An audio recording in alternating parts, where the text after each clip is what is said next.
All right, welcome. Today we're going to do something that sounds impossible. We're going to map the invisible. We're diving into the electric forces that are all around us and figuring out a way to actually see them, to make them intuitive. It's a pretty wild question when you think about it, right? We know these forces are there. They're what power your phone, they're what makes lightning flash across the sky, but you can't see them. So how on earth could you draw a picture of how they push and pull on stuff? Well, to do that, you'd need a map. And lucky for us, this is where a guy named Michael Faraday, a total genius from the 19th century, comes into the picture. He came up with this brilliant visual tool called electric field lines. It's basically a way to turn these abstract forces into a picture that just makes sense.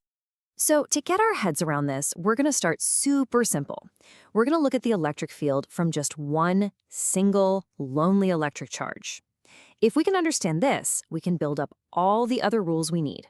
And here it is. For a single positive charge, the field lines just shoot straight out in every direction, kind of like rays of light from a light bulb. Now, to understand what those arrows mean, just imagine you could place a tiny, imaginary, positive test charge anywhere nearby. The arrows show you exactly which way it would get pushed, straight away from the center. They're literally drawing the get away from me force. So that's it. That's rule number one, and it's a big one. The arrows on these lines always show the direction of the force on a positive charge. That's the key to the whole system. Okay, so if a positive charge pushes other positive charges away, what do you think a negative charge does? You got it. It pulls them in. And you can see that perfectly right here. The positive charge has lines pointing out, showing that push. The negative charge has lines pointing in, showing that pull, that attractive force. Okay, so we've got direction covered, but what about the strength of the force?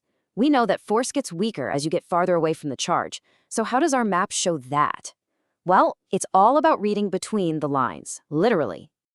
Just look at this diagram. See that area in the middle labeled region of strong field? The lines are all crammed together, super crowded. But as you move out, they start to spread apart, right? It's just like a crowd of people. Where it's really dense, there's a lot going on. Where it's sparse, things are calmer. On this map, density equals strength. So here's the key takeaway. If you want to know where the electric field is strongest, just look for where the field lines are bunched up the tightest. It's that simple. It's such a clever way to pack another whole layer of information right into the same picture. All right, so we've got direction, we've got strength. Now for the really cool part. What happens when we start putting multiple charges together? This is where the map starts to tell a really interesting story about how these invisible forces actually interact with each other. Check this out. On the left, you've got two positive charges. See how the lines are bending away from each other? It's like they're physically shoving each other apart, a perfect visual of repulsion. But then look at the right, a positive and a negative charge. The lines literally flow from one straight to the other, bridging that gap. That's attraction. You've actually seen this. This is what's happening when a staticky balloon makes your hair stand on end. We've seen these lines in action, so let's just nail down the official rules of the road for drawing and reading these maps, just to make sure we're all on the same page. But before I just list them out, let's think about one of them for a second. What would it actually mean if two of these lines could cross each other at a single point? What would that tell our little test charge to do? Yeah. If they crossed, it would mean that at that one single point, the force is trying to push something in two different directions at the exact same time. Think about it. You can't get pushed north and east at once. It just doesn't make any sense. So bottom line, field lines can never, ever cross. It's physically impossible. So let's wrap it all up. Here are the four big properties. Number one, they always start on positive charges and end on negative ones. Simple enough. 2, they're smooth, continuous lines, no breaks. 3, and we just covered this, they can never cross. And finally, number 4, they don't form closed loops. They always have a clear beginning and a clear end. And this quote from Faraday himself really just nails it. His whole goal wasn't to create some complicated diagram for physicists.